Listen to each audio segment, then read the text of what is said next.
So let's give ourselves a round of applause that we have made it all the way to the end, because man, was that a lot. Welcome to Surviving in Books, where life is nuts, so let's escape into great reads. We have made it to the end of Alchemised. Yes, this many pages later, it is time for the part 3 deep dive. It was emotional. It was dark. It was dense. It was big brain in moments. I mean, it was everything that you want in a book. I feel very satisfied, and I am ready to talk about it. The way this works is I give you my spoiler-free thoughts first, and then if you haven't read it, you pause, finish reading, come back, and then go through the deep dives, because the deep dive will be full of spoilers. So first up for my spoiler-free thoughts, I think this part is my least favorite. Now, when I say least favorite, I don't mean that I didn't enjoy it. I did enjoy it, but part 1 was just like hit you in the face, trying to figure out what everything means. Part 2 was like, oh, I got that right. Oh, I got that wrong. And just a lot of action happening. And then part 3 was the slowest for me. And that's fine. A book has to have its slow parts. I mean, we can't be at a 10 the entire time. We have to come to a point where like the characters are going to be okay and we feel good with leaving them. And part 3 does that. So I don't want to say that I don't like it. I just think it was my least favorite, but there is still much to discuss. So I have all my notes, I have my whiteboard, and we will get into it. I think that Helena and Ferron, I am sad to leave them, though I do appreciate that this is a standalone. I think it was enough. I'm not saying I needed more books, but I am sad to leave their story just because I love them so much. So it's kind of a bittersweet feeling, but I think it was wrapped up well. Okay, now, spoilers. First, I want to start with my whiteboard. You guys know I've been struggling with this whiteboard, but I think when I did it with these characters and the pictures, I think it's much better. And guess what? I have a pointer now. Let's do a quick recap of the characters. We have Team Good, we have Team Bad. Now, Team Good, we have Apollo, who wasn't alive at the beginning of the book. He was the Principate before Luke was. It's Luke's dad. We have over here, we have Lila and Soren. They were his paladins, which is bodyguards, and they are brother and sister. And their parents are Titus and Rhea. And Titus was the one that Helena was trying to figure out the transference procedure for. Then we have Ilva, who was on Team Good, and she was part of the Eternal Flame and helping out. Then we have Helena and Ferron. Helena's on Team Good. She's our main character, our POV. She's a healer. She has a lab partner, Shiseo, that I think was important, so I added him on here. And then also Pace was like her boss at the hospital where she worked. Now on Team Bad, we have Ferron, obviously, and the big bad is Morrow, and I blacked his eyes out because he doesn't have eyes. And his parents were Enid and Atreus. Atreus is currently in Crowther's body. That's how he was in part 1. And so that's how I put him on here. And I just never changed him. So he's in Crowther's body. Ferron has a teacher. And that, you know what? I used to have Stroud on here. And I don't know what I did with Stroud. But Ferron has a teacher, Bennett. And this is the Westport lab. And this is Amaris, his chimera. So Stroud was also one of Bennett's students, and she is the one who did all of the stuff to get Helena to be able to have babies in that horrific scene in part 1. So now let's just talk about who is still alive now that we're in part 3. So the beginning of part 3, this is what it looks like. Apollo gone, Rhea gone.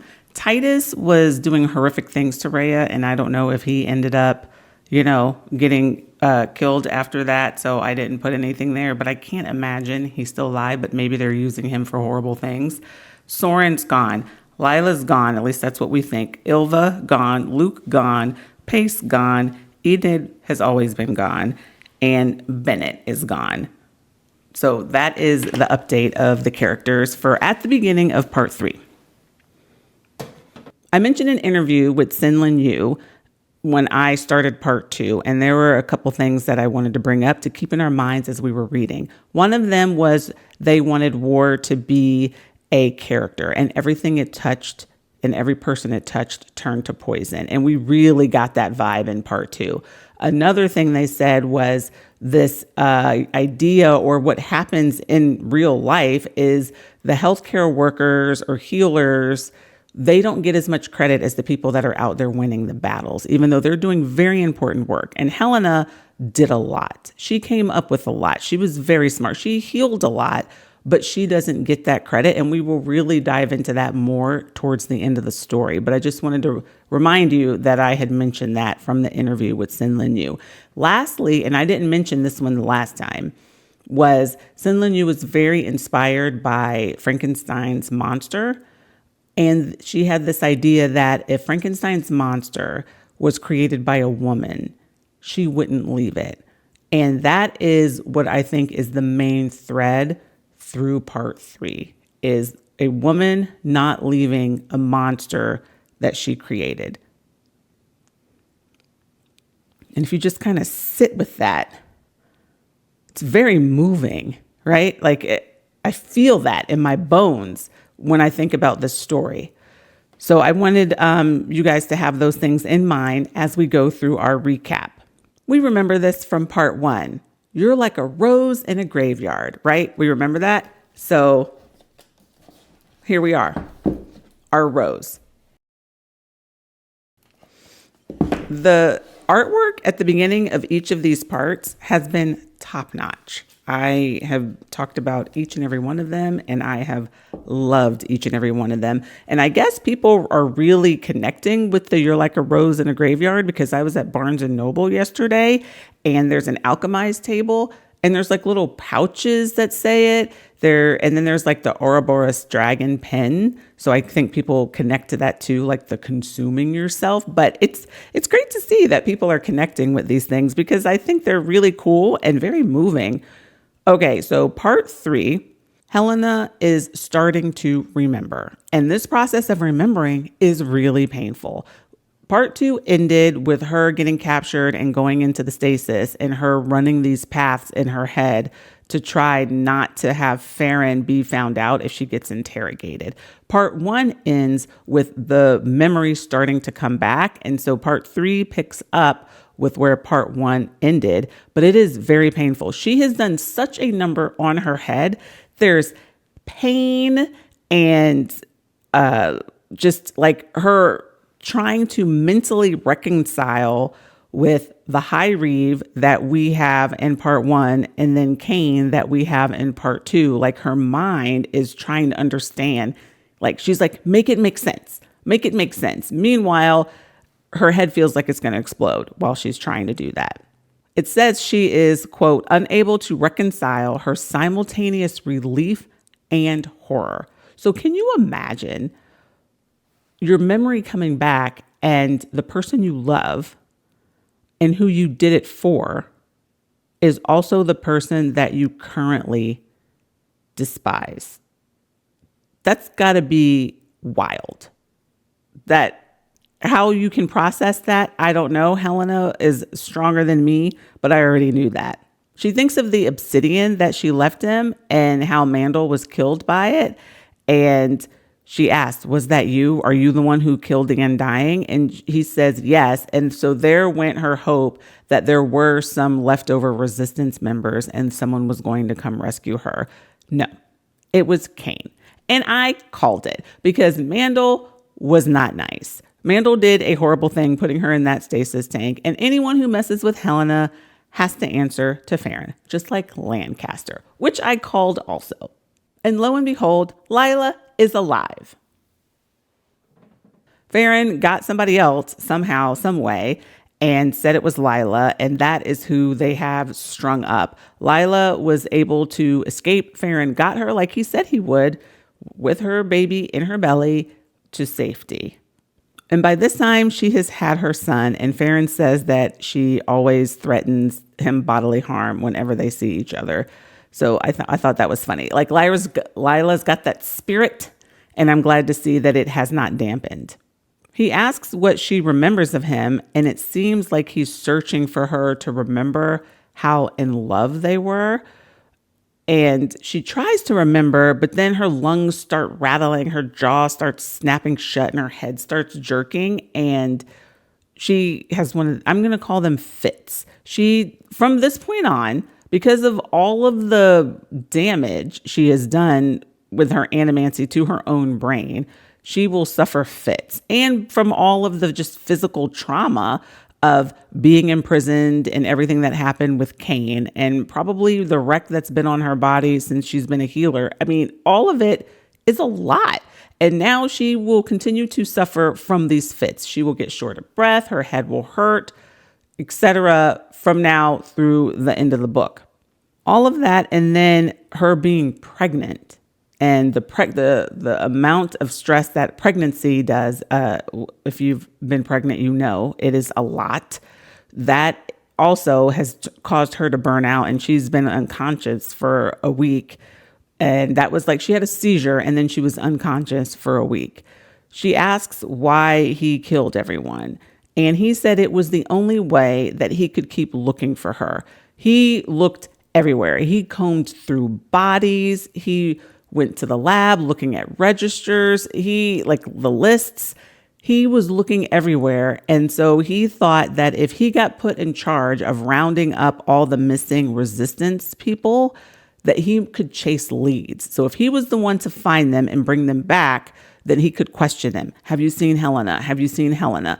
But because he was doing that, he had to be the one to bring them back to their deaths. So he was becoming a monster, doing all these things to all of these other resistance members for the sole purpose of trying to figure out where Helena was. And that is right along on our path of the monster he is becoming because of her. Now, she didn't say, go do this, obviously. So I don't think the monster is being created because she is doing it on purpose, but it is the love and dedication that he has, the array on his back, whittling him down to those things.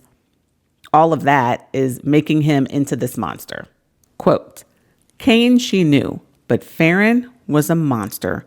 Her fear and hatred of him were rooted in her bones. That horrific chair of bodies, his pile of victims. She couldn't forget that. So that is where he started as Ferron, and then he became Cain, and now he's Ferron again. And this time he's Ferron because of her.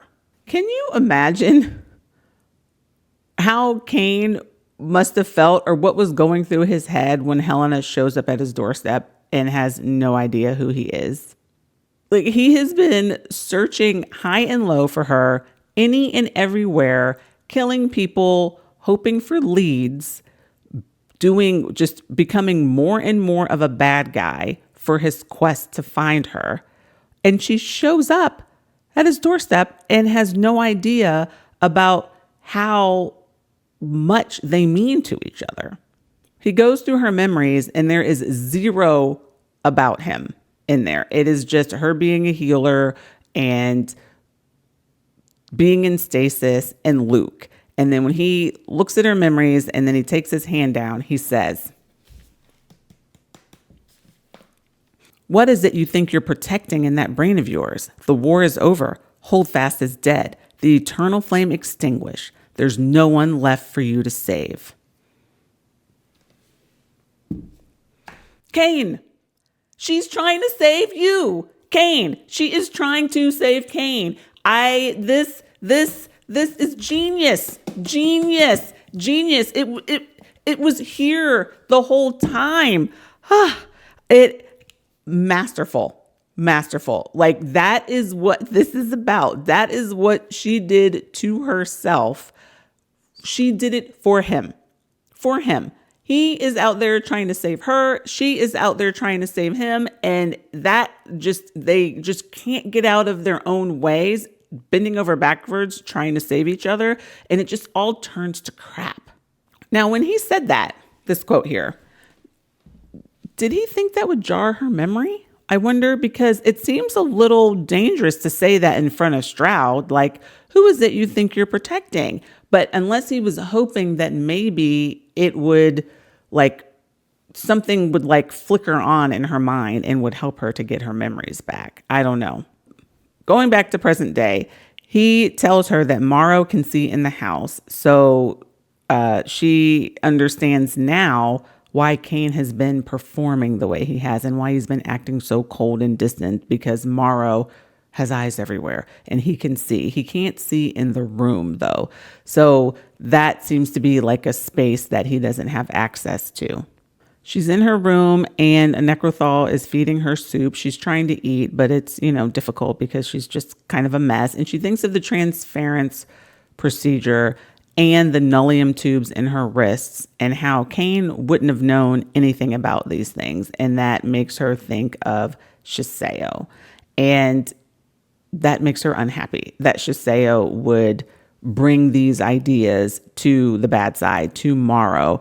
And because of him bringing the transference procedure to Morrow, that's the reason why the breeding program started, and is also the reason why she is in her current maternal condition, and that she's like pretty sick about it.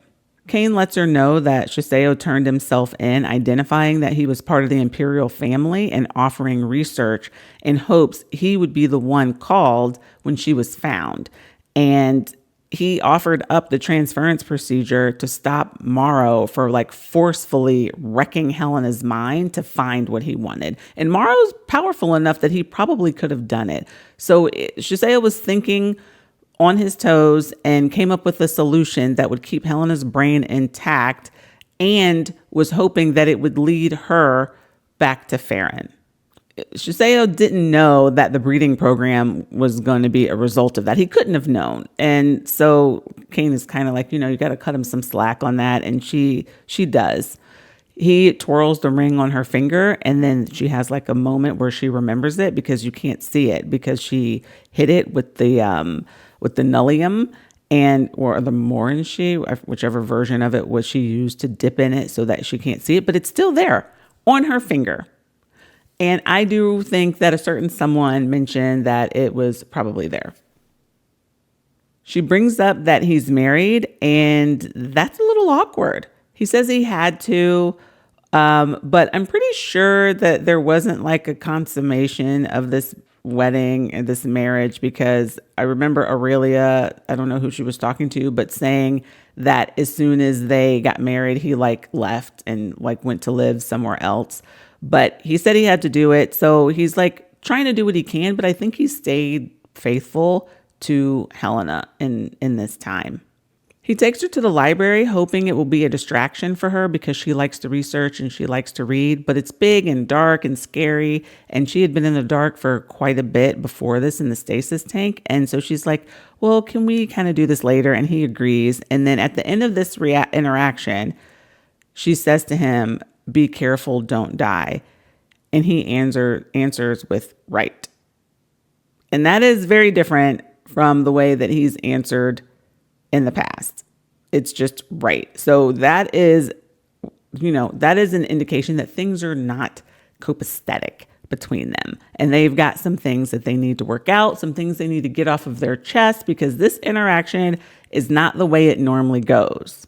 Kane stays distant from Helena, and she, like, at some point, she just has enough of it. Like, when he comes to visit her room, he kind of stays by the door, and she's like, what's going on? Why aren't you saying I'll always come for you anymore? And he says because he couldn't find her when she was missing, and that really upsets him because he can't say I will always come for you when he didn't. And he was in the room where she was being held, but he didn't go through all of the stasis tanks. He found out that they were saying that there was a person of interest, but she got sent to culling, like to the ones that didn't live because, she had like her wrists were messed up.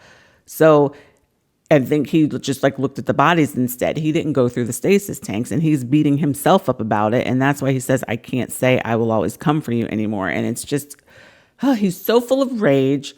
because she didn't listen. She didn't do what she said she was going to do. And then he's full of guilt because he couldn't find her, and probably just like despair because he was like losing his mind trying to figure out where she was.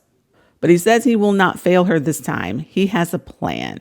Morrow is weakening, even though he's added Luke's bones to himself, which there's an image. And he is weakening because of all the undying that Cain has killed. He pulls power from each of the undying that he makes. It's kind of the point of it. And since there's so many gone, he's weakening. And he can't even move without that machine of bodies that he rolls around in, that we saw him in part 1. So part of the plan is, because such horrific things have happened here at Palladia, the surrounding countries are kind of like, well, we think we've had enough. We need to come in there and figure out what's going on, because kind of, sort of, this is like bad and we care about people, kind of, sort of. But more importantly, so many alchemists have been killed in this process, and we need alchemists and we need lumithium. So yes, we are going to act like we're here to save the day, even though we kind of know why they're saving the day. So he is going to get Helena out. The minute she showed up, well, this was the plan before, was to get Helena out with Lila, right? They were supposed to both go out, but then he had to pause. He got the Lila part, and then he had to pause and keep looking for Helena. And then when she showed up, this was the plan. He's getting her out. Shiseo is on his way, and the two of them will take Amaris and they will go meet with Lila. And he keeps repeating how Helena promised Luke that she would look after Lila, hoping that that will be enough for her to just leave him and go and like live her life and just leave him there. Helena says, well, he needs to come too. And he says he can't, because Morrow would never give him his phylactery. He was given his phylactery when he was hunting down the resistance, but then he started like not trusting him, and now he doesn't think he'll give it to him. And the undying can't be away from the phylactery for too long. And the phylactery is the part of their soul that is in one of Morrow's bones, and his is on, I think, Morrow's arm. So he needs that to be able to leave it, but otherwise he can't be too far away from him. So he's like, no, you're just going to have to go. And she is like, she works out that he has this grand plan. So not only is he going to get her out, but he has been doing all of this to come up in rank and be very important, and then kill off all of the other undying to weaken Morrow. So now Morrow is weak. And then if he goes, the High Reeve, because everyone thinks that when Morrow like keels over, the High Reeve is going to take over, because that's how far he has ascended in rank. But now if there's no High Reeve, then there will be nothing, and then the outside countries can come, and then the war will be over. But he hasn't pulled the trigger on getting rid of himself to make all of this chain of reaction happen, because he needs to get Helena out. And so she is saying, well, so all of these horrible things that he has done to her, the transference, the forced pregnancy, the imprisonment, has all been biding time so that he could set this plan in motion and he could get Shiseo. So he's just been playing the role of this horrible person to make Morrow happy, just to be able to stall for Shiseo to come and take Helena and leave, so that the rest of it can go to crap and the war can finally end. And I am reminded of his array: calculating, cunning, devoted, determined, ruthless, unfailing, unhesitating, and unyielding. All that matters is Helena and getting her out. And it doesn't matter who all has to die or what horrible things he has to do, including to Helena, to get her out. It's all about like the ends always justify the means to him. But she does not like this plan.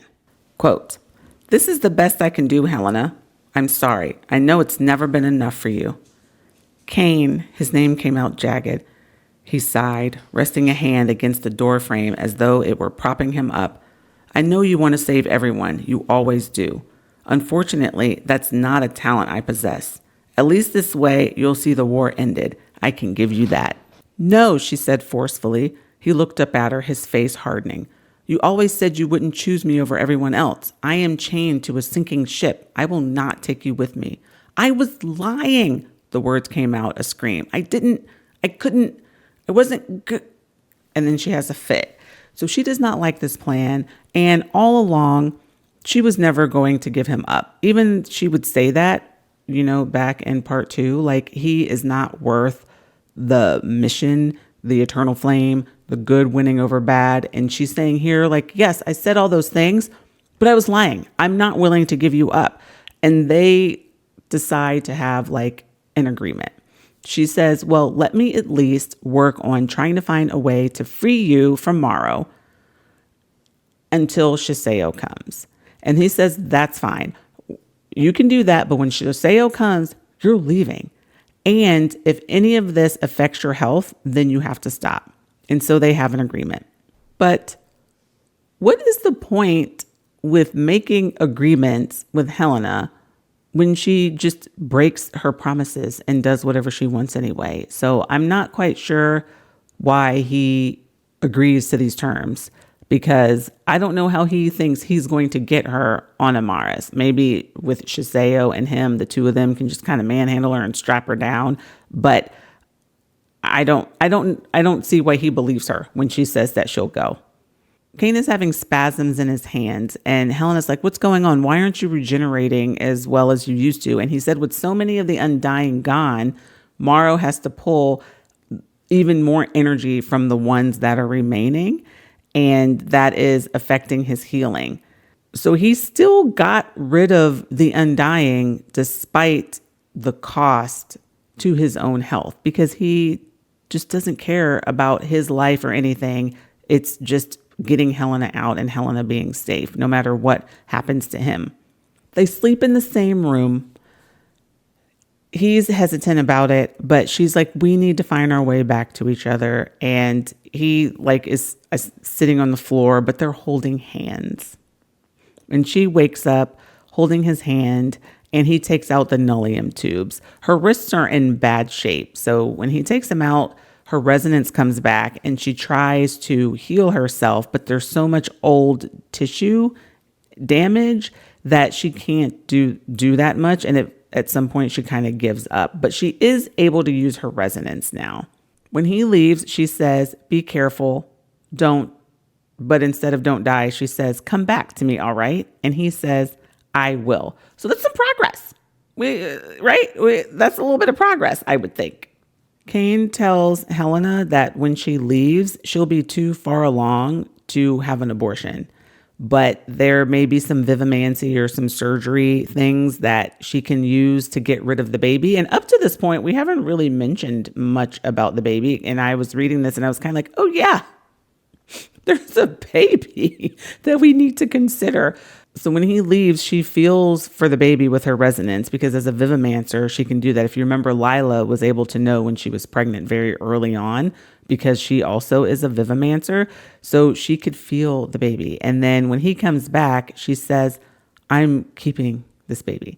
And he says, no, like, you don't need to keep an Undying's bastard. If you want a baby, go have one with someone else. And he's just horrified by how this baby was conceived, and doesn't want that memory and the results of it to be something that she is now tied down to.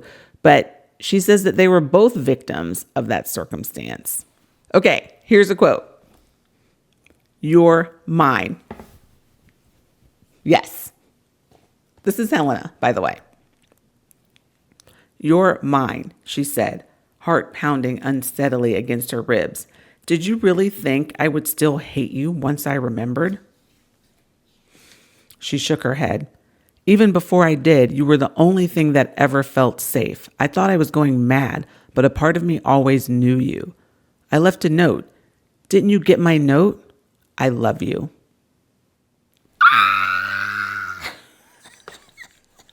Yes. He flinched, as if struck, and started to shake his head, but she stilled him, forcing him to meet her eyes. I do, she said more firmly, her voice shaking with intensity. I love you, and I always will. Always. She rose up on her toes, pulling him closer, and kissed him. He stayed frozen when her lips touched his. I love you, she said the words against his mouth, as if breathing them into him. Fast forward, they kiss. He says, I'm sorry. I'm so sorry for everything I did to you, he said, his voice hoarse and broken. I love you. You left, and I'd never told you.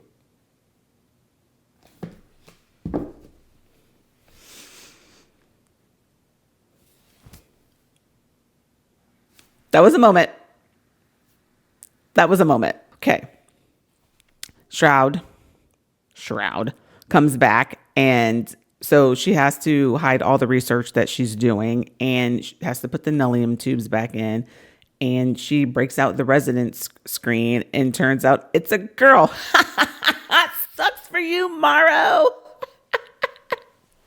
So, of course, Morrow wanted a boy, and then Kane's like, well, you knew it was a 50-50 shot.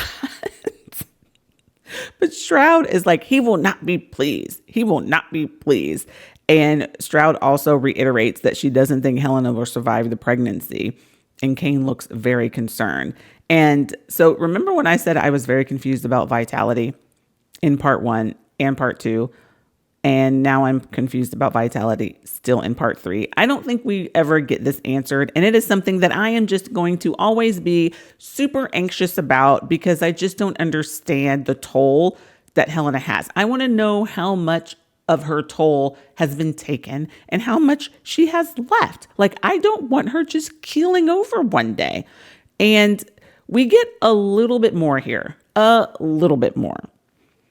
Kane is wondering about how much of her vitality is gone from working in the hospital. And she reassures that the baby is not hurting her, because he even told her that vitality doesn't work that way. Lila was a Vivimancer, and her mom, Rhea, had no trouble with her at all. But I still don't like it. So the pregnancy, she's having all of these issues and everything with the pregnancy, but I think that's because her animancy that she's done in her brain was requiring so much work, and now the pregnancy is undoing that, and that is a horrible experience. But I don't think any of this is the pregnancy having a toll. But maybe Shroud is thinking that that's what it is, because she's not checking her mind anymore, because she wants her to be strong. So maybe Shroud is thinking that her issues and how bad she looks, I'm sure she's thin and whatever, is because of the toll that the pregnancy is pulling from her, and not because of the undoing of the things that she did to herself. But I still, that's all we got. Like right in that moment, that's all we got about vitality. And I just need SenLinYu to please teach us a class about vitality and the toll. Help a sister out, please.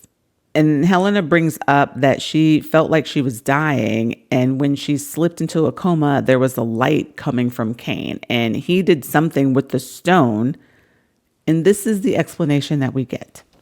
I don't know how much it did, though, he said. You were so far gone, and then you slipped into that coma. I won't be there at the end if... I'll be careful, she said. I'll be able to feel it. The toll has signs. It's not like it happened suddenly. That's all we get about the stone.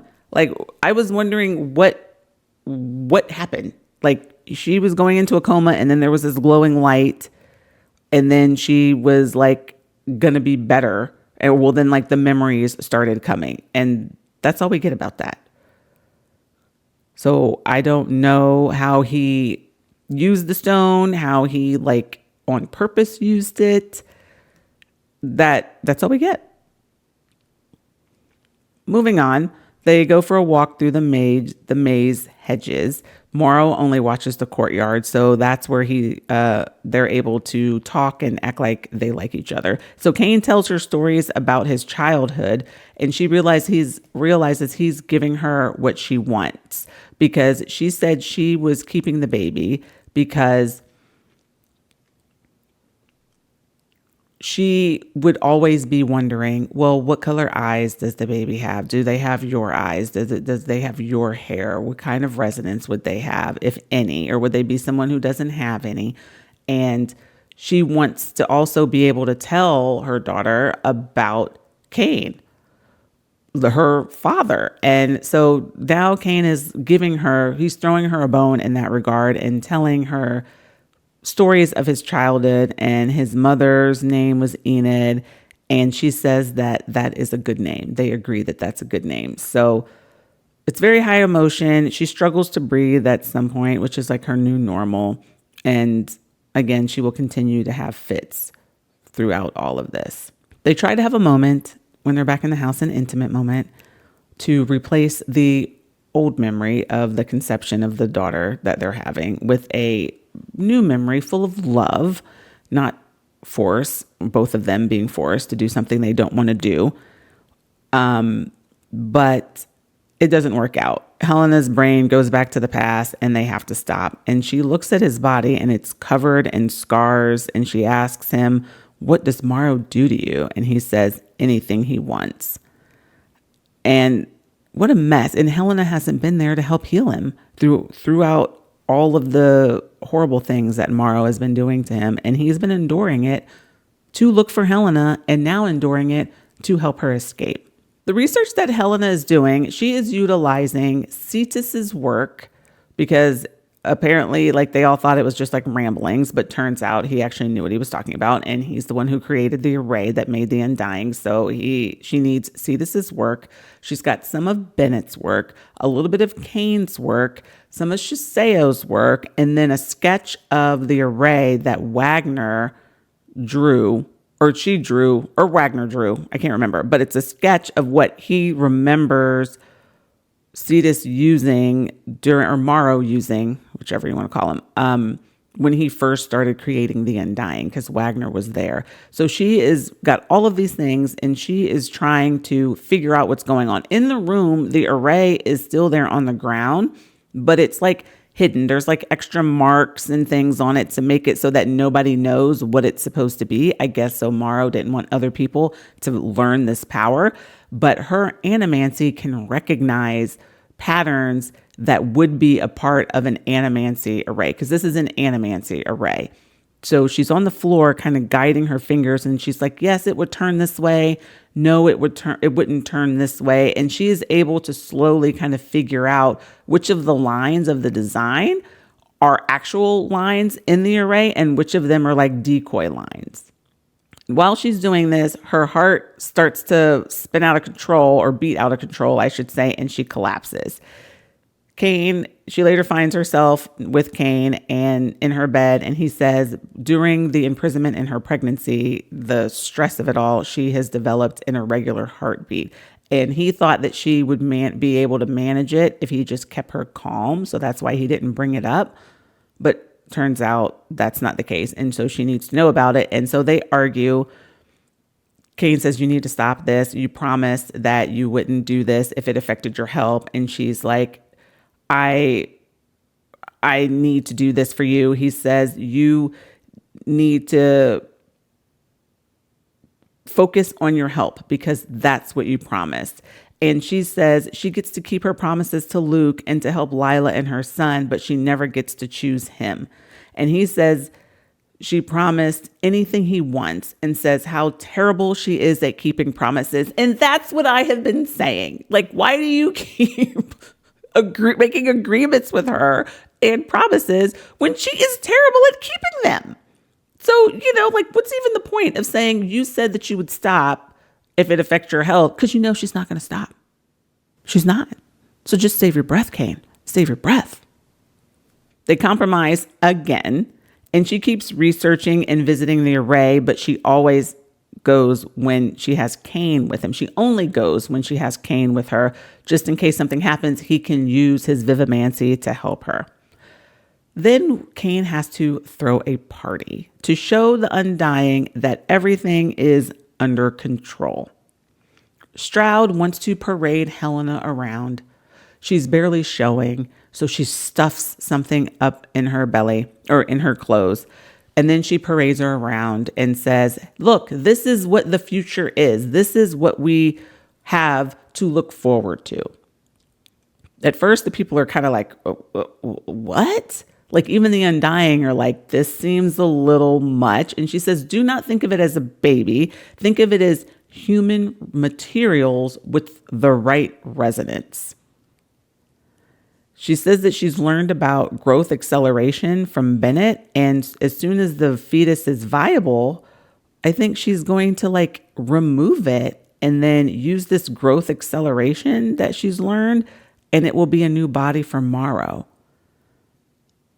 I mean, that sounds horrific, right? But then she says, but you guys will get to do the same thing. So you won't have to be like the liches. You won't have to be in like corpses. Like you can go in live bodies, which is something they haven't been able to figure out yet. Or the Undying, if their bodies over time start to get whatever, they can go into a fresh live body. So then they're okay with it, right? They're like, oh, okay, we're good. Aurelia is there and she's like, wait. Well, who's the baby daddy? And it's obvious someone in the crowd is like, it's clearly Ferron. She is not happy, right? Because she is supposed to, from Atreus's pressure, to give the family an heir, and Cain refuses to sleep with her. So you can't really have an heir without that. And then this. And he says he had to, basically, and then she tells everyone they have to leave. And then she throws like some sort of pottery or something at Helena's head. But, Cain intervenes, and so Helena doesn't get hit. As everyone leaves, as Aurelia threw them all out, Helena spots Ivy and Sophia Purnell. And Morrow made Sophia a necrothrall, and Ivy, betrayed the Eternal Flame and the Resistance and gave Morrow Crowther and the Alchemy Institute because of her sister, even though her sister is dead and is a necrothrall. But they're both there. So that is, they come back later, but that is, I think the reason why we see them there is because we need Ivy to come back later. Atreus is hoping that Helena being pregnant means Ferron is up for making an heir with Aurelia now. Like maybe he was just like going through a dry spell and now he's like rearing to go. And if he will impregnate one, then perhaps he'll impregnate the other. And he says if he doesn't do it on his own, he's going to go to Morrow and demand it. I don't know why Atreus is. I mean, I guess you need heirs are important and you need to keep the family line. But there's a lot more going on right now. But I guess you're like, well, if we survive this war and we don't have our family anymore, then what's the point? So maybe that's why he's like really dead set on this. But I'm just kind of like, we got a lot going on here right now, dude. Atreus is now tasked with finding out who is killing the Undying. It got moved from Cain to Atreus, and they have quite a heated exchange between the two of them. And then Atreus is like, well, when I'm done with this, we're going to have that conversation with Morrow about you giving me an heir. After all of the research and being on the floor with the array, Helena thinks she can restore Cain's soul. She's figured out the array and she has the materials, but she needs a sacrificial soul. And I will touch more on this later when I go into details on how it's done. But just know for now, she has discovered how to do it, and the fact that she needs a sacrificial soul and that she also needs Cain's phylactery. So just put a pin there, and a sacrificial soul that is willing. So put a pin there and we'll revisit that in more detail later. He tells her that he wants to spend time with her before she goes. She is diving into this research, trying to save him, and they are missing out on what could be their last moments. And so she says, okay, so whenever he comes into the room, she like hides the research and he pretends that he doesn't see it. But at least in that moment, they have each other. And they finally create that new memory to replace the old memory of how their daughter was conceived. And it is magical. It's so well written. And made me happy that they are actually able to connect with one another after such a horrible part one. I just had a huge oh, thank goodness. I don't know, that would have been hard. I think the pacing of that was done really well. They tried and it still wasn't okay. It did not feel rushed to me. It felt real. Like these feelings were real that they had to work through. And then they were finally able to reconnect. And it was beautiful. It's getting close to time for Shiseo to arrive. And Helena goes from crying to raging. Maybe some of it's the pregnancy hormones. And she gets angry that Kane didn't let her help rescuing Lila, because maybe if they had gone together as a team, then it would have worked out differently. And he lets her rage, and then he stabilizes her heart when she needs it with his resonance. And she thinks that's just the point all along, is that this is helping put distance and helping her move on and helping her give up on trying to bring him and trying to save him, and maybe focusing on what her life will be once she leaves. Atreus is doing these interrogations, trying to find who is killing the Undying at Spirefell now. So the halls are filled with screaming. There's blood places. He's just lost it. So Helena hears the screams, and then when Alori brings in a new batch of these prisoners, Ivy sneaks into Helena's room in disguise. She wants to help now because she saw the baby in Helena and is like, oh my gosh, this is way worse than I thought it was. I thought you were just being interrogated. I didn't know you were being coerced into this. And Helena's like, really? This is where you draw the line, not selling out the resistance and the eternal flame and being the reason that the war ended the way that it did. Really? This is your line? And then Kane shows up and he's like, man, well, this was an easy trap. I can't believe you fell for it. And Ivy says that she's sorry. She says she realizes that Sophia's gone and she's really sad and she has regrets. Kane admits that he's been trying to get Ivy. She's on his list of people, but he hasn't been able to because she's always around Sophia, which is one of Morrow's necrothralls. But now he has access and he is ready to end her. And Helena is like, no, let's not do that. And then Ivy tells the story about how she knows him. So this is... I said that I didn't bring this up in part 2 because I was confused about it and I was going to save it for because I was running out of time. That was very long for part 3. So there are 2 different stories of why Kane's mom died. One of them is a story that involves Ivy. He was out with Undying. They had just captured an area.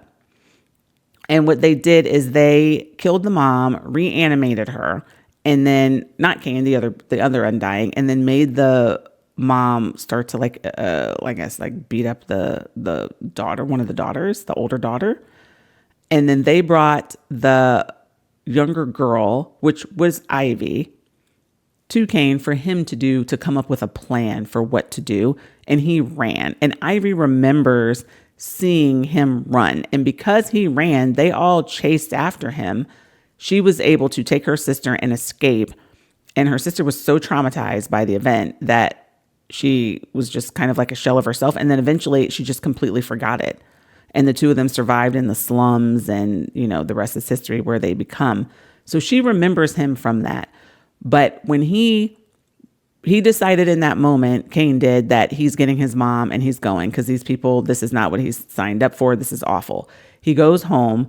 They show up with the corpse, I'm guessing the dad, and then the mom has her heart fails from the distress. That is one of the stories. Another story he said was when he was with Helena, he says that he had gone to an Undying party and didn't realize the reason why he was invited is because they play this game where they try to see what kind of injury they can put on each other that will last. And as the youngest, it's kind of like the short straw. You're the one who has to do it. So he is that one. And then he gets home and he tries to sneak back in the house and his mom sees, and then her heart gives out. Two different stories about his mom's heart giving out. So I don't know if this is a, inconsistent plot thing, or if I'm completely missing and one of these is when his mom died and one of them is when his mom is not. But I feel like I read both of those as reasons why her heart gave out. So if you know more than me, then please let me know. But that is what I have seen. Helena convinces Cain to let Ivy go. And she says, for the cost of letting you go, I need you to bring Morrow's arm because it has Cain's phylactery on it. And Ivy's kind of like, wow, I didn't really expect it to be that big of a deal. But she agrees and she leaves. And Cain thinks that she's just going to betray them. But we shall see. Then he takes Helena out to reunite with Amaris. And Amaris remembers her. And he said that she was whining when Helena first came. And he had to keep her out of sight so that no one would be suspicious. And he is saying that Shiseo and Helena will take Amaris. And then they just have to leave her when they go by boat, because she's too recognizable and people will already be hunting for her because of the baby that she has. And she's like really sad. She's like, well, she's going to be out in the wilderness and no one's going to be there to help her with her nerve pain because, the chimeras are in a lot of pain. So you have to use your resonance to help them. And that's just kind of sad. Then while they're out there, Aurelia comes looking for Cain. And she's just mad about the state of the house because Atreus has turned it into a torture chamber. Atreus shows up. Long story short, Aurelia compares herself to Enid, Cain's mom, Atreus's wife, and Atreus kills her. Just like gone. And we find out that Cain knew that. He knew that this was gonna happen and he was fine with it because she did try to gouge Helena's eyes out. And we know by now, anyone who messes with Helena ends up in the dirt. Helena says that Cain is tying up loose ends and getting everything ready for when she leaves and getting rid of anyone that has wronged her or is in the way of the goal of her leaving. And she says that she doesn't like him killing people for her. Quote, "There's so much more to you," she said, "but sometimes I feel like all I do is bring out the worst. You would never go so far if it weren't for me. You wouldn't be like this. I did this to you." You're right. I don't imagine I would. "I used to have so many dreams for us," she said, voice thickening, "when I'd worry about you and when I'd do things I didn't want to, when the war felt so heavy that I was sure I'd break under it. I'd tell myself, someday you're going to run away with him, somewhere quiet. You won't ask for very much, just you and him, and that will be enough." A lump welled up in her throat and she shook her head. "That was all I wanted. It was my whole dream to see what we could be away from the war. I thought it would be all worth it for that." This notion of the two of them being away and that's all she wants. She doesn't even care like if they're bored every day or if they have nothing else to look forward to. Just the two of them somewhere together, not in the war, is all that she wants. And so we need to remember that when we get towards the end of this. Cain gets summoned with Atreus. The lights flicker and it's like an old way that Morrow summons them, but they go. And then he comes back and says that Shiseo's envoy was attacked and everybody on board was killed. That's all my boy Shiseo gets. Like, it's kind of like a Pace situation. Like, she just falls and hits her head, gone, after all those pages and pages of her, all these pages and pages of Shiseo, and off page, his envoy gets attacked and he's gone. I mean,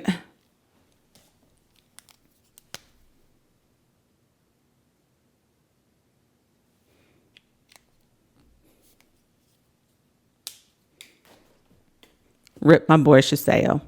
It happened while he was going through Novus, and the queen is saying that it was members of the Eternal Flame, but Cain knows that there's no members of the Eternal Flame left to do it. This is the queen's doing because she wants to see if any other allying countries will distance themselves from Morrow, and if the new Palladia under Morrow is strong enough to retaliate and say, yo, you just took my envoy. We're going to do something about it. And if they can't, then that means they're weak and that this is a good time for the other countries to come and take over. It was exactly what Cain had expected and hoped for, but it is happening too early because Helena is still there. New plan, Helena's going to go with Amaris part of the way, and then there's going to be a ship downriver to a port. She might have to do some of it on foot, but then she can manage, and then she's going to sail to Etris. And he reminds her that Lila is waiting for her, and they will wait for just before the abeyance to do it. Meanwhile, Cain is gone a lot. And then one night he comes home with his eyes bright, and he's like a shell of himself. And Helena is like, what is wrong with you? And he said he had to put on a show of force. And he said there were just so many prisoners and he had to end all of them, all of their lives. And he just can't get over the fact that there were so many of them that he had to do that to. He's barely coherent. And then later there's a picture in the paper of him, with his white hair standing, no helmet or anything. So everybody knows who it is, standing just in front of a sea of corpses. He does a lot of stuff for Morrow, and I don't think he enjoys it, obviously, but he just does it because it's it's a means to an end. He has to do it to get Helena out. And it's just like, okay, let's go next. Who do I need to kill? What do I need to do? Okay, whatever. Got to get Helena out. And this is the first time that he's like shocked from how horrible of a thing that he had to do, because it was that horrific. It was that horrific of a thing that he was forced to do. Then when he leaves again, Helena finds him collapsed in the yard because Amaris is whining. And the show of strength, massacring all those people, newsflash, was not a good move, and the other countries did not like it. And so he gets punished because Morrow says that he should have refused orders. He should have known that that was just going to piss them all off, because now they're all aligning because they're like, whoa, that was barbaric. That was horrible. We do not support you anymore. Hevgos is gone. They switch sides. They're all on another team against the new Palladia, and Cain should have known that was going to happen. And so I guess Morrow rips his heart out, rips his spine out, does all of this other horrible things. And, he's not regenerating well. And it's just horrible. This just shows how Team Bad is spiraling. They're doing ridiculous stuff. Why would they think publicly, massacring all those people would be a good thing? And then now he's mad, and he's well, this is your fault. It is just spiraling out of control. They're losing. He doesn't have, Cain did a wonderful job of killing the Undying, weakening Morrow, making them think there's resistance people there. He did fantastic, because it is unraveling, but it is unraveling too soon. Helena has to inject him with the stimulant solution that she made to get him to wake up and tell her what happened to him. And she's massaging his hands to keep spasming and turning into claws, and he can't see. There's all of these things are happening, and she heals what she can, and then he can't get her tubes out, so she can't heal him with her resonance. So she's trying to do what she can with the other stuff.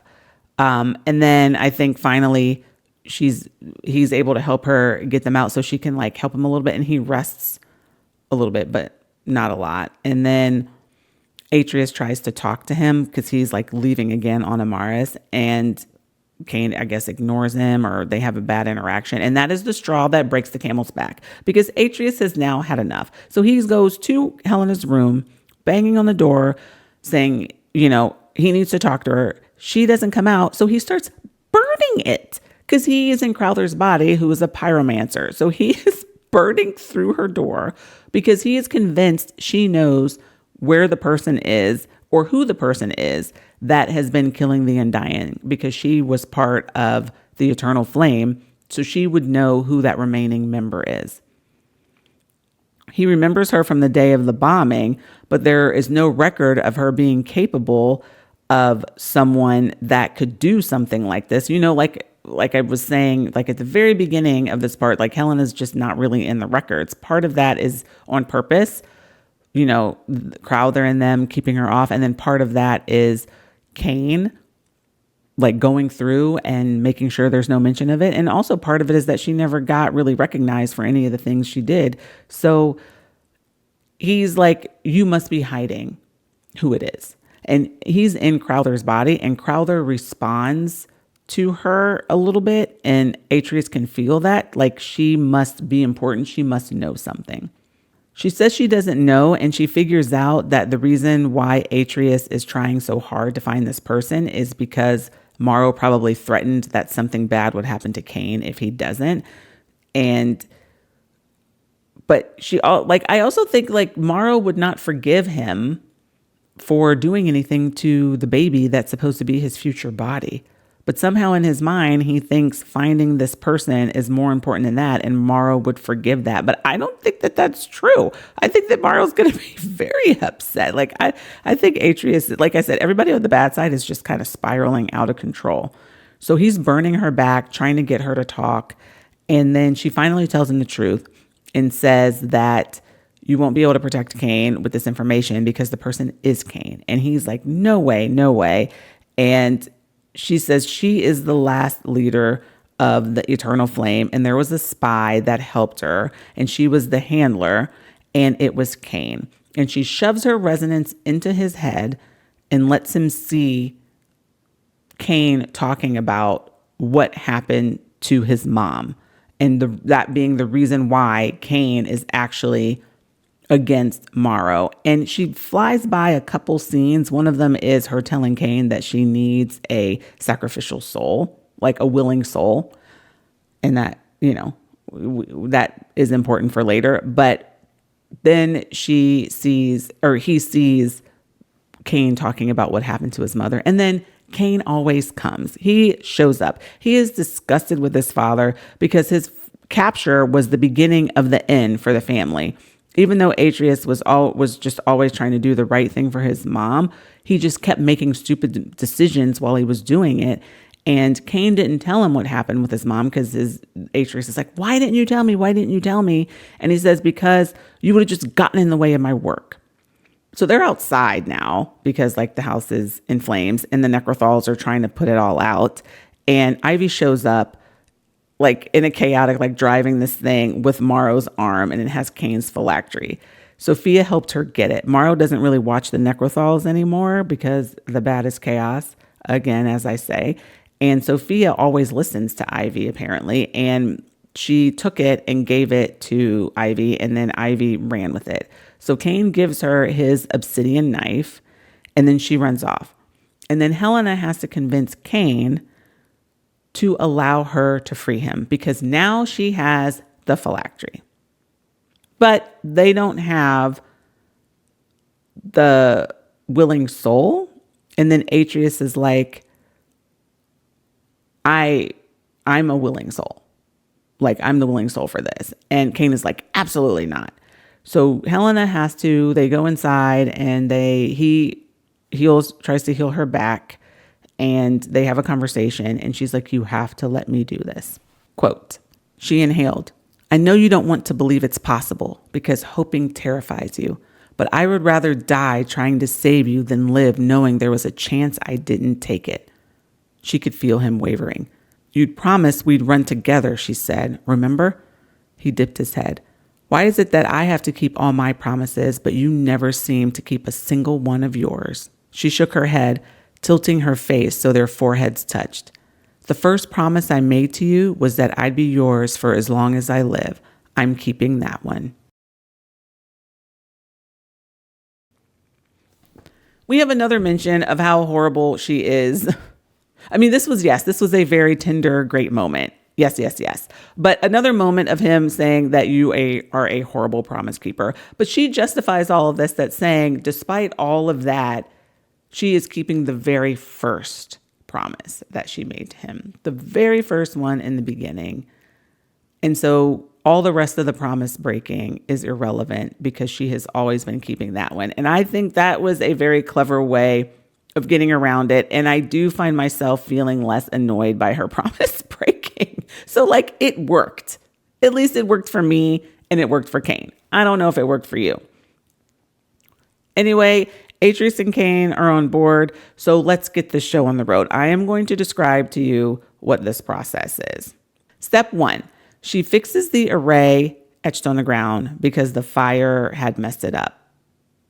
Some parts of it. And side note, the fire is out now. The Necrothrall has helped with that. And Cain helped heal Helena, some of her burns, but then his fingers started spasming and his resonance stopped working. So just a little bit. So the fire had destroyed some of it. So she fixed it, the way she's able to use her animancy to kind of figure out the way it's supposed to go. And then a new array is laid in iron. Cain uses his iron resonance because the house has got iron all in it. And it's like moving like water. And Helena's directing it to the areas that it needs to go. So they're like at two ends of the array working together. And now the array is new and it's laid in iron. Cain tells Davies he's sorry he couldn't save her. And she keeps mouthing Cain, because that's what she does. She smooths his hair and then pushes him away from her and the others back towards the array. And that was just Davies. It wasn't his fault that it happened, but like she has just been there. Despite being a Necrothrall, she has just been there helping him. So step 2, Helena takes the arm, Morrow's arm, and removes the piece used to bind Cain. She can tell it's his because there's a sense of familiarity. So she takes that piece. Step 3. Cain lies in the middle of the array with his shirt off. There's no platform above it like the one Morrow used. He would lay on it and reach down. So Helena has to stay just like right beside him. Step 4. Helena pours her animancy into the array to activate it. It glows, and so does Cain. Okay. Hope you guys are following me so far. Step 5. Using her resonance. Now that their array is activated, Cain's on top of it. It's glowing. He's glowing. She takes the piece of that was the phylactery and she untangles the servants around it, right? Because you have to remember there were different points of the array and all of their souls were brought into the single one. Well, they're all wrapped in it like a spider web. So she is using her resonance to slowly peel them away. And as she unwinds them from it, they drop to the ground. And Davies is the last one, meaning she was probably the first one who had died the first time. So what's left is the bone shard after all of them are unwrapped around it, and it crumbles, and the energy from it goes into the array, and her hair like illuminates and lifts, or like everything like illuminates, and her hair lifts and stands up, and then Cain starts screaming. She has to hold him down with her resonance to keep him in the middle because he has to stay in the middle of the array. Then step 6, she gets it's called reliquary, the piece that's on Morrow's arm. She gets Atreus's off because Atreus said, hey, I can be your willing soul because my phylactery is right there. She takes it. She does the same thing. She unbinds the other souls to it. And then when it's on its own, it tries to go into the array too, but she has to hold on to it tight with her resonance to stop. So she has one hand pressed, her right hand is pressed on Cain's chest, pulling the energy from the array into him. And then her left hand is holding on to Atreus, is like soul, trying not to let it go into Cain. And while she's got her hand on Cain, she's trying to get all of this array's power into him, but his resonance is fighting because she's screaming. It must be very painful, and is fight or flight, like his resonance is trying to protect him. So she has to kiss him and whisper to him and say, like, I'm here with you, all of these sort of things, these sweet nothings. And then his eyes find her, and then his resonance stops fighting. Then the energy from the array all goes into him until all of the glowing is gone. Step 7. So this is the part that could have saved Luke, because you remember when she removed Cetus from Luke, there wasn't enough strength for Luke to survive. Like what was left of Luke's soul, there wasn't enough for him to survive on its own. So she has to put Atreus's soul that she had in the left hand. She had to put it into Cain, and she wrapped it like a spider web again and put it through Cain's ribs and around the talisman. And that is going to give him the energy that he needs to be alive while his soul starts to become one with him. It has to like reintegrate, but he needs an energy source to be able to do that. And that's what Luke was missing. He didn't have an energy source to sustain him while his soul got back familiar with his body after Cetus left. So that's how it's done. So that is how Cain is unmade from being undying. So he is no longer undying. There is some of Atreus left in the soul that she had, and so she puts that into Crowther's corpse, because when she took it, he collapsed, and she puts it back into Crowther, and so he's in Crowther, and Crowther had died again, but now he's back again. She reanimates him, and he feels like Luke did, like he's dying, like he doesn't have that energy source to help keep him. And together they bring Cain to Amaris, and Helena tells him to destroy the array, and no one can know that he's alive. Quote, this is Atreus. Cain, he said. Cain lifted his head just enough to look at what remained of his father. Cain's face was exhausted in pain, but the malice and hatred was gone as he stared at Atreus. Father. Atreus' whole face seemed to soften. He started to reach out, but Amaris snarled in warning, and his long fingers curled away. Your mother was always so proud of you. She said you were the best thing we ever made. Then Atreus looked at Helena. Save him. So Atreus and Cain get a father-son moment before they don't never see each other again. They fly off on Amaris, and they can see Spirefell up in flames.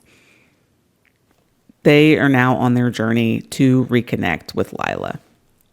Cain can't use his vivimancy or his animancy until his body recovers, because he can't strain his vitality. Vitality again. While his soul reintegrates. He can't pull from the array on his back because it could burn his back open, and he doesn't regenerate like he used to. And he is struggling with what it feels like to feel human. Like he was like, will clutch his heart because it's just different. He was like slowly being distilled into that array, and now he is human, and he has to be careful. And Helena is worried about him. She's worried about his heart. She's worried about his tremors because he wasn't fully recovered when they did this procedure. He was still recovering from what Morrow did to him that was so horrific that he was like spasming, but there was no time. So she had to do this to a body that was still healing, and she's worried about what that lasting effects that will have because he doesn't have his undying regeneration to help him. They travel, and at some point he secretly heals her back, and that gets her mad because he wasn't supposed to do it, but he says he was careful. Her left hand hasn't recovered from Cain's saving procedure. While she was holding on to Atreus' soul, her ulnar nerve like snapped or something. So I'm assuming it's these two fingers here. They no longer work well. And there's like numbness and including into her palm. I have this quote because Helena was pretty upset when he saved her or like healed her back, even though he wasn't supposed to. And she's like, people heal from burns all the time. I don't need you to do that. She says, quote, we have to stop hurting ourselves for each other. She finally said, both of us. We're not going to last if this is the only way we know how to love. And that is like, they do have this very destructive, like, I am going to ruin myself for you. No, I'm going to ruin myself for you. She's like, we have to stop doing that. There's going to be nothing of us left. Like he's spasming and his heart is weird. He massacred an entire field of people for her. She now has no use of her left hand through these two fingers and all that. And they're all doing it for each other So I get that. But also, the two of them would not be standing there together if it were not for that. But I think her point is, yes, we did all of that to get to this point, but now you didn't have to heal my back, because that is above and beyond. That could have been something that you didn't do. I would have been fine. We have to stop. We've done so much out of love, and our bodies have suffered. We have hurt ourselves so much for it that we need to now move on to a different way, because we're not going to last if we keep down this path. I almost had a panic attack because I looked down at my mic and there's a green light here.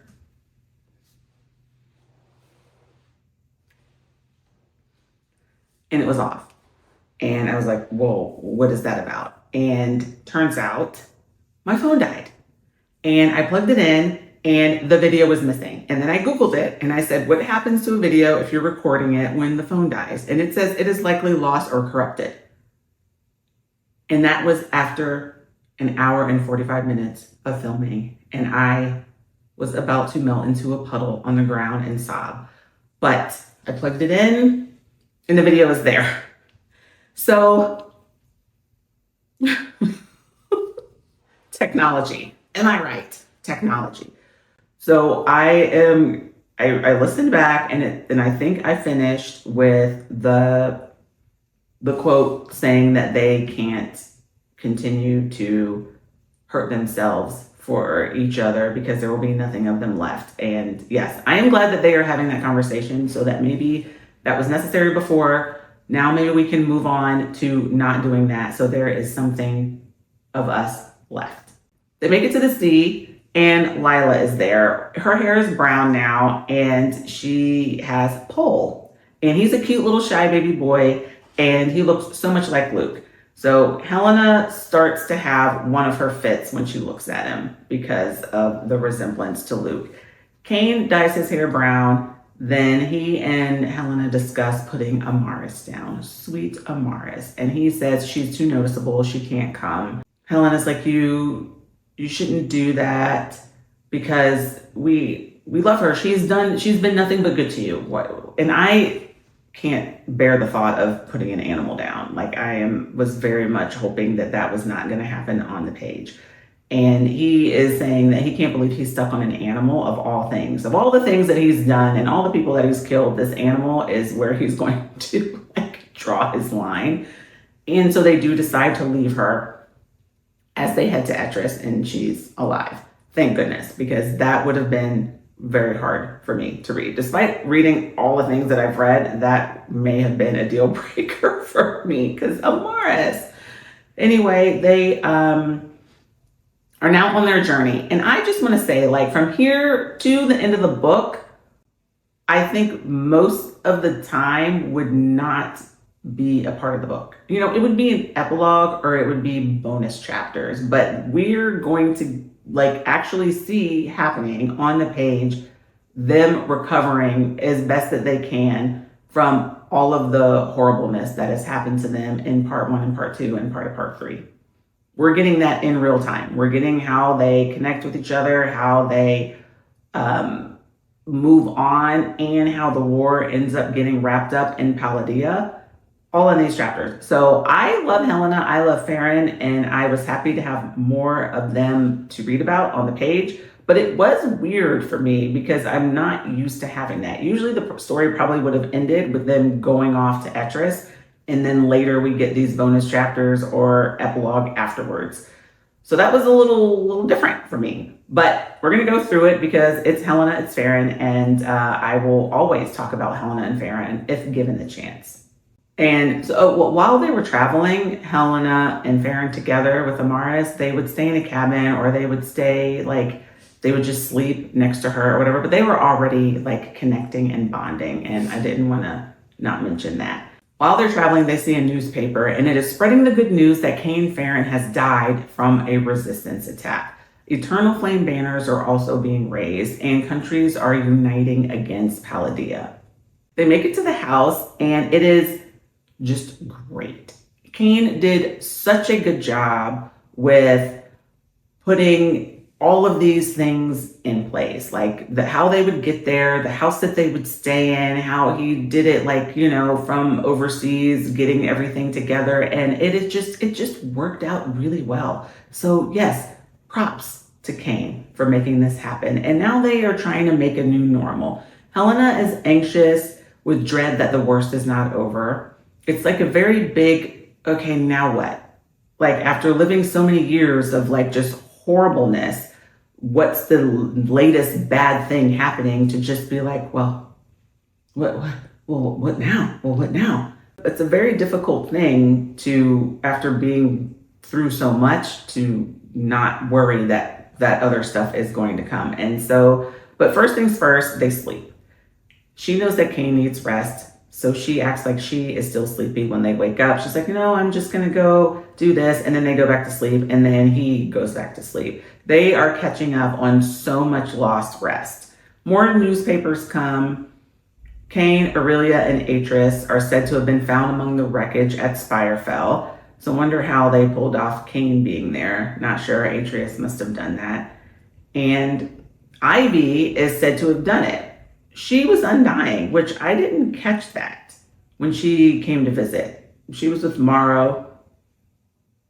Maybe that was back in part 2 when we saw her again, to know that she was undying, but I didn't catch that. Anyway, she was undying, and that's why Cain gave her that obsidian blade, and he explained to her when he gave it to her, like, where to aim it. And I thought he meant for her to kill other undying, but it was for herself. She used it to kill herself. And she is said to have been responsible for the assassinations of all the other undying as well. So all of that, killing Fane and all the undying, all of that has now been left to Ivy as the person who did it. Helena starts back her foraging and making concoctions, which she loved, and she shares them with the local villages, but Lila does it. She goes.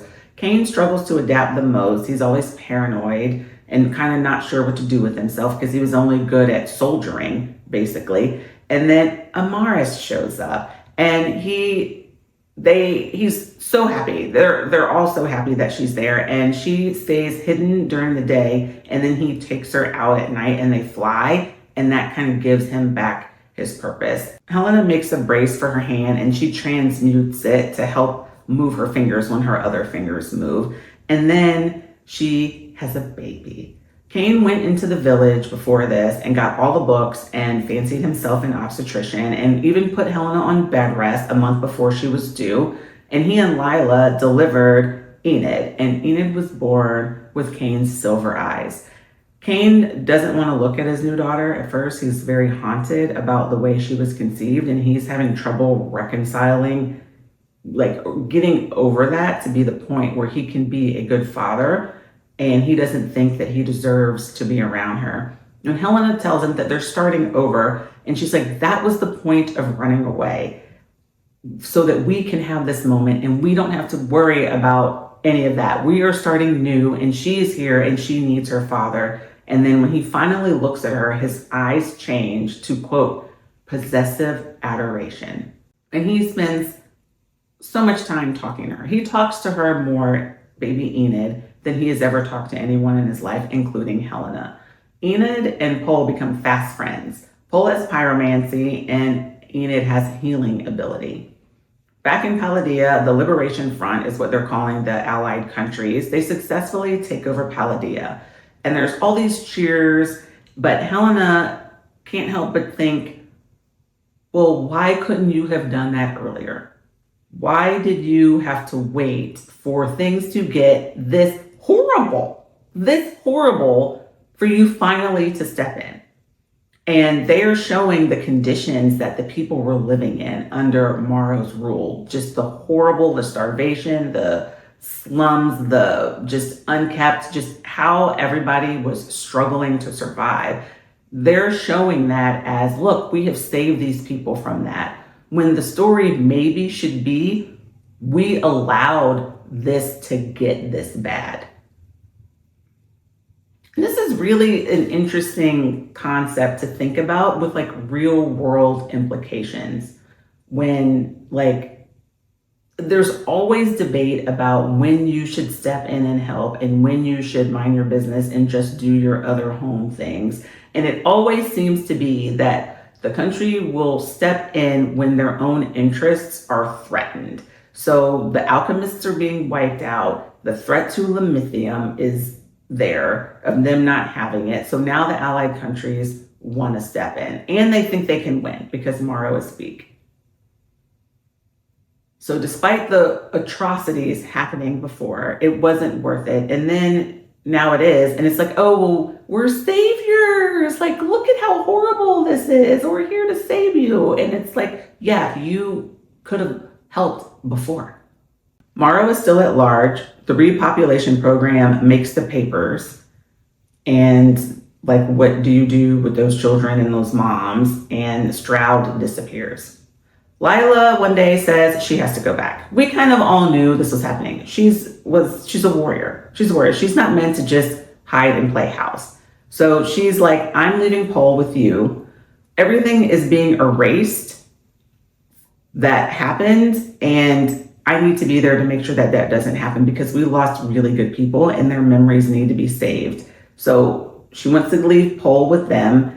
And she says that she's made an oath that she would die before she let Luke come to harm, but he's gone and she's not. And she tried to be okay with that for Pole, and she is not.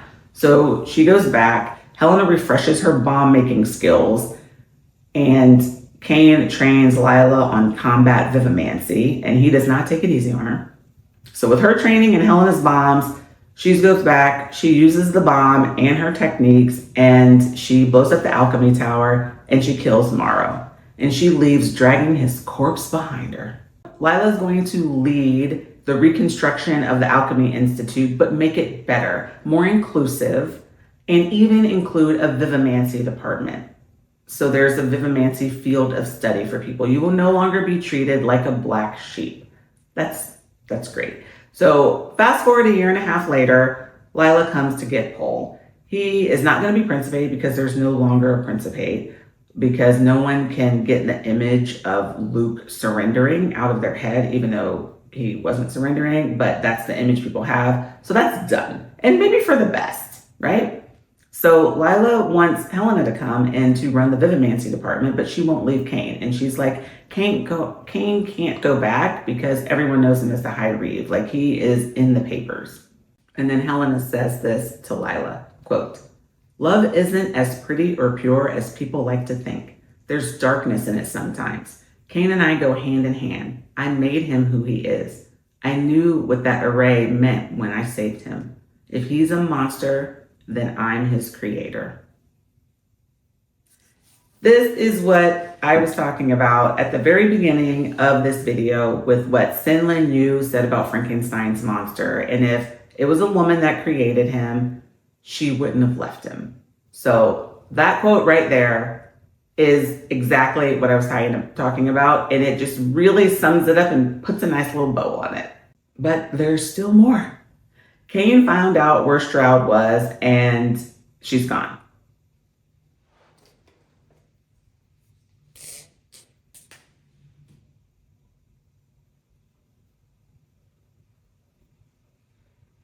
And I forgot to add, Mara is gone.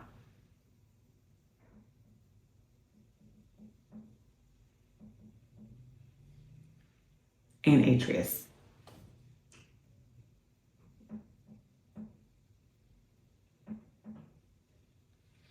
So all we have left are Helena, Ferron, Amaris, Lila, and I'm assuming Titus is gone.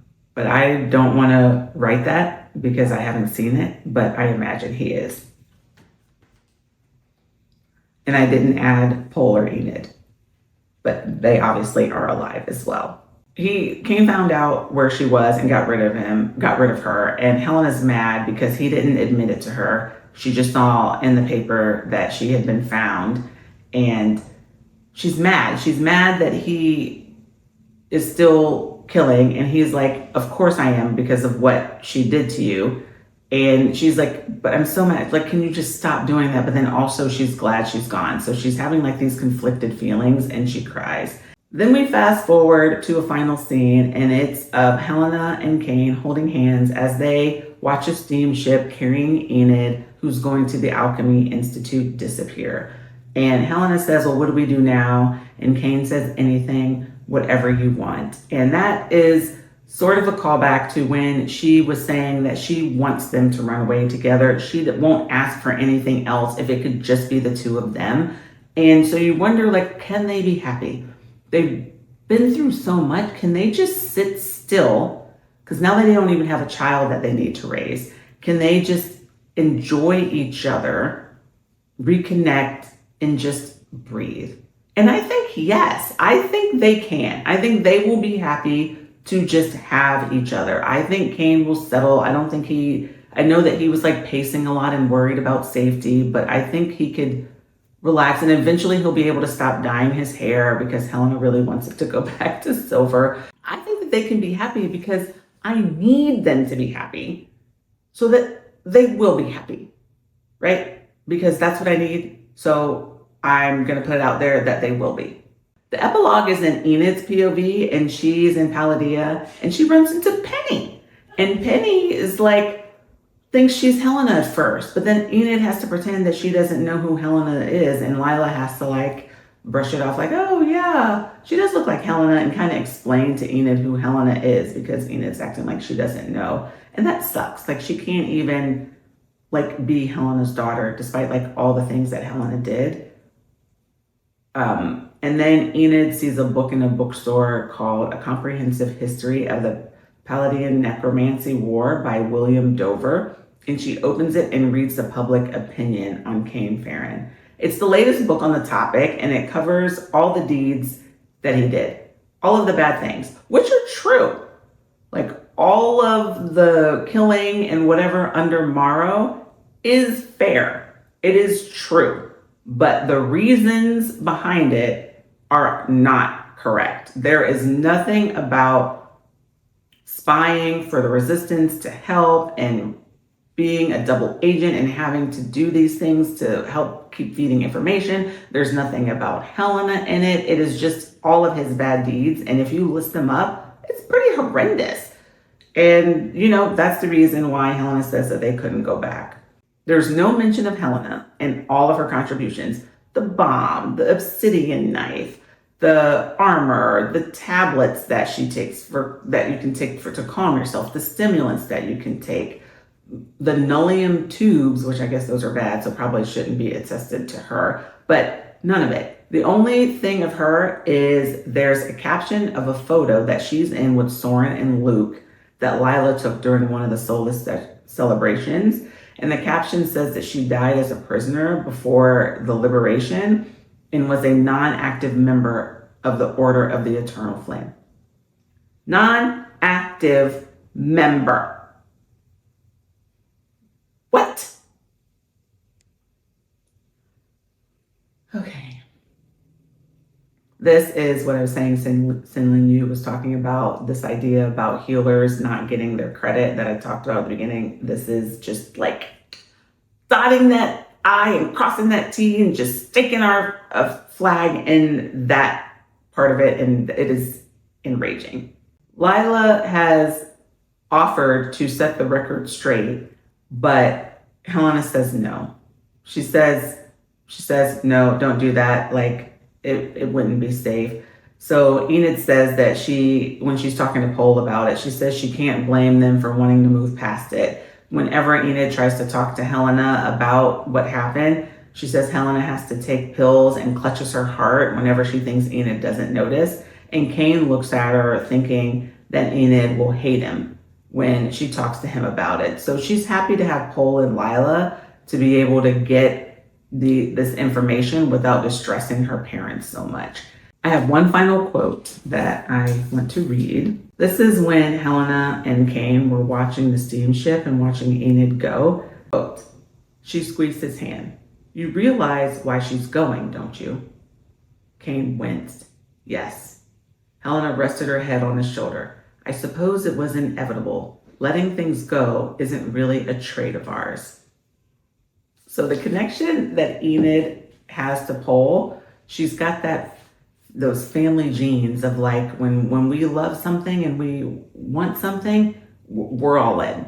So she's going for pole. And I like that. I like the idea of them. I feel like Enid is going to be okay. I think Pole is going to be okay. I think Lila is going to be okay.